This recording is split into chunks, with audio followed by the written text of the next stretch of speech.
Bonjour à tous. Aujourd'hui, je voulais qu'on parle d'un sujet que je trouve très intéressant. Comment se prendre en photo seul? Vous le savez comme moi, dans certaines occasions, on est obligé de se prendre en photo seul lors d'un voyage ou encore pour des activités professionnelles. Prendre de beaux clichés en solo se révèle des fois un petit peu délicat. Donc aujourd'hui, je vais vous donner quelques petits conseils pour prendre de belles photos en solo.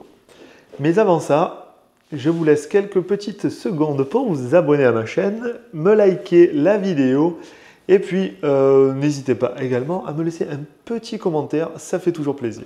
Maintenant, parlons un petit peu de l'équipement dont on a besoin pour se prendre en photo solo. Alors déjà, on n'a pas tout le temps quelqu'un avec nous, un ami qui vient avec nous, que ce soit en voyage ou en balade, pour venir nous prendre en photo. Et quand on demande à des inconnus dans la rue, généralement le résultat n'est pas extraordinaire. Même si en amont, vous faites une photo et vous leur montrez un petit peu la composition que vous souhaitez, souvent le résultat n'est pas extraordinaire. En même temps, des photographes pros, il n'y en a pas à tous les coins de rue. Sinon, ça serait trop facile. Alors, comme équipement, on a besoin d'un trépied ou encore un petit GorillaPod fort à l'affaire. L'intérêt des GorillaPod, ce qui est bien, c'est qu'ils sont petits, ils sont articulés, on peut les mettre où on veut, les accrocher où on veut, c'est vraiment très très sympa.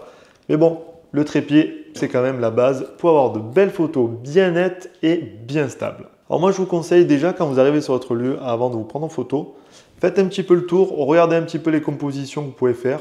Et puis, une fois que vous avez bien vu ce que vous allez faire comme photo, là, à ce moment-là, vous sortez votre petit trépied, votre petit boîtier, vous le mettez comme il faut, l'horizon bien droit, attention, et après, vous déclenchez. Parce que ce qui est bien avec un trépied, c'est que même avec du dénivelé ou avec une marche, vous allez pouvoir le mettre comme vous voulez et avoir toujours votre boîtier bien droit à l'horizontale pour faire de belles photos bien stables, bien nettes et bien composées. Maintenant, on va parler des deux façons de déclencher votre photo quand vous êtes loin de votre boîtier. Donc, vous avez le fameux retardateur que tous les boîtiers possèdent. Donc, vous avez 3 secondes, 5 secondes ou 10 secondes avant le déclenchement. Mais moi, j'utilise le déclenchement avec une application sur mon téléphone portable, car avec mon Sony A7 IV, j'ai l'appli Sony tout simplement, qui me permet de déclencher à distance. Donc ça, c'est trop bien. Ensuite, troisième façon de faire, si vous avez la possibilité sur le lieu où vous êtes et que vous avez un drone, faites-vous plaisir. Sortez votre drone, prenez-vous en photo, ça fera toujours des photos assez stylées avec une vue unique et époustouflante. Utilisez-le, n'hésitez pas, ça fait toujours de beaux petits souvenirs assez stylés avec des vues qu'on ne voit pas tous les jours non plus. Maintenant, je voulais voir avec vous la façon d'être à l'aise devant l'objectif. Alors moi, à mes débuts, quand j'ai commencé à me prendre en photo tout seul, je dois dire que j'étais pas très à l'aise, je ne trouvais pas toujours la bonne composition et puis surtout, je me faisais tout le temps interpeller par les gens qui venaient me demander ce que j'étais en train de faire. Alors, je vais vous donner 2-3 petits conseils pour pallier un petit peu à tout ça. Déjà, première chose, choisissez un lieu confortable, un lieu que vous connaissez et où vous êtes à l'aise. Ça sera toujours plus simple qu'un lieu que vous ne connaissez pas et vous allez être distrait par les gens, vous allez regarder un petit peu ce que font les gens. Donc, choisissez un lieu tranquille où vous êtes vraiment à l'aise pour vous prendre en photo.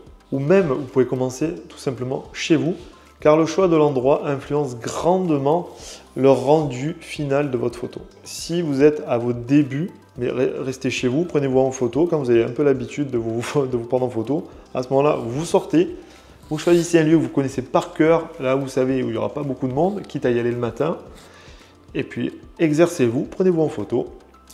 Comme je dis toujours, il faut pratiquer, pratiquer, pratiquer. C'est la base. Ensuite, soyez patient car on ne réussit jamais la photo qu'on veut du premier coup. Ça serait vraiment trop facile. Essayez plusieurs choses, plusieurs compositions, plusieurs cadrages. N'hésitez pas à vous balader dans le lieu pour voir un petit peu ce que vous pouvez faire. Le point principal et primordial quand on se prend en photo seul, c'est de faire abstraction de tout ce qui se passe autour de nous. C'est-à-dire de ne pas regarder les gens, parce que généralement les gens s'arrêtent et viennent vous demander ce que vous faites. Quand ils voient un trépied, un boîtier et quelqu'un qui se prend en photo ou qui se filme, généralement ça interpelle un petit peu les gens. Même certains vont s'arrêter, vont vous regarder et puis vont continuer leur chemin, tout simplement. C'est la curiosité humaine, j'ai envie de dire. Les gens, dès qu'ils voient un boîtier sur un trépied, il faut qu'ils s'arrêtent, il faut qu'ils regardent. Faites abstraction de ça. Moi, maintenant, je me prends en photo, les gens s'arrêtent, me regardent, je m'en fous, mais royalement. Le fait de se photographier seul offre une grande liberté créative. N'hésitez pas à expérimenter différentes poses, différents cadrages, différentes focales. Faites pas mal de choses, pas mal de photos différentes. C'est à ce moment-là que vous allez faire travailler au maximum votre créativité et ça va donner naissance à de très belles photos. Ensuite, je voulais voir avec vous la lumière. Quand est-ce qu'on va se prendre en photo? Donc vous pouvez vous prendre en photo toute la journée, il n'y a pas de souci. Mais moi, je préconise quand même de prendre des photos le matin car la lumière est beaucoup plus douce et agréable. Et ensuite, le soir, avant le coucher de soleil, c'est là où on aura une très belle lumière, c'est ce qu'on appelle la golden hour. On aura une lumière chaude, douce, un petit peu dorée, orangée. C'est super beau pour se prendre des photos solo.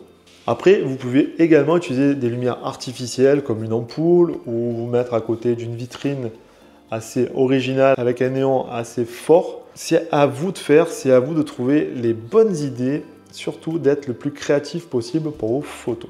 Parlons maintenant de l'environnement dans lequel on évolue afin de composer une très belle photo. Maintenant, avec le temps, j'ai appris à composer mes photos afin de ressortir au mieux dessus. Alors, premier conseil, ne mettez pas trop de choses en arrière-plan, sinon vous allez vous perdre dans la photo.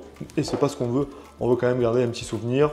Donc, premier conseil, prenez-vous en photo, par exemple, avec un mur coloré, ou encore tout simplement dans une petite ruelle assez stylée, pittoresque de la ville, ou un petit coin tranquille qui rappelle un petit peu l'endroit où vous êtes. Ne mettez pas trop d'éléments dans votre photo, surtout en arrière-plan, sinon vous allez vous perdre complètement. Les amis, maintenant je vais vous montrer comment je retouche mes photos sur Lightroom mobile.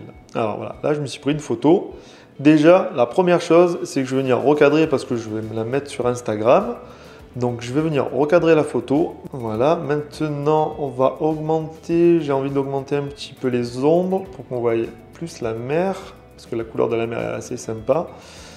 Maintenant on va toucher la courbe de lumière, j'aime bien un petit côté mat sur la photo. Donc là je vais venir baisser ici. Hop, augmenter un peu là-haut les hautes lumières et puis baisser le milieu pour avoir vraiment la photo comme j'aime. Voilà, là c'est cool. Je vais augmenter un petit peu les noirs. Je vais voir ce que ça peut donner si j'augmente un peu les noirs. Ouais, un chouïa. Les blancs, un chouïa un peu en haut. Pareil pour les hautes lumières. Je vais les toucher aussi un peu, même si... Ouais, non. Ouais, non, je vais pas les toucher, je vais laisser comme ça. Maintenant, on va passer à la couleur. J'ai envie de rajouter un petit peu de chaleur à ma photo. Donc, on augmente un petit peu. Voilà, ça me semble correct. La teinte, étant donné que j'ai un t-shirt un petit peu rose, j'ai envie de monter un petit peu la teinte pour la rendre un petit peu plus rose. Et puis après, on va toucher un petit peu la vibrance. On va regarder, on va gérer un petit peu pour ne pas en mettre trop. Un petit peu de saturation légère. Voilà, ça me semble pas mal déjà.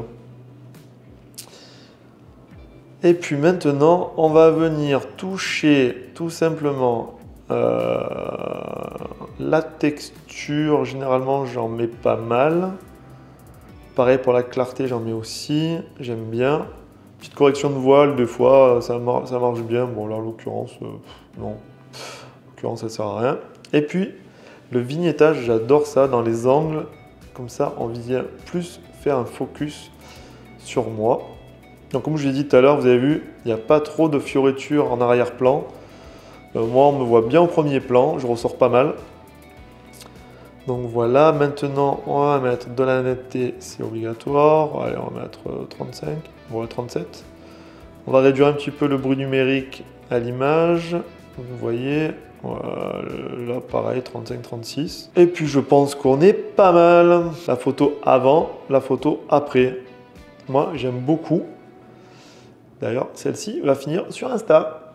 Les amis, pour conclure la vidéo, si vous avez bien suivi, nous avons besoin d'un boîtier, d'un trépied, d'un déclencheur à distance, de bien choisir le lieu où on va se prendre en photo, de choisir une bonne composition, d'être vraiment à l'aise devant l'objectif et de faire abstraction de tout ce qui se passe autour de nous, comme si on était dans une bulle. Si cette vidéo vous a plu, je vous invite à me lâcher un petit like, un petit commentaire. N'hésitez pas aussi à partager avec moi vos astuces, parce que je pense que vous devez avoir pas mal d'astuces pour vous prendre en photo. Je suis toujours friand d'apprendre des nouvelles techniques. Et puis moi, je vous donne rendez-vous la semaine prochaine pour une nouvelle vidéo. Et d'ici là, faites attention à vous. La bise, bye bye!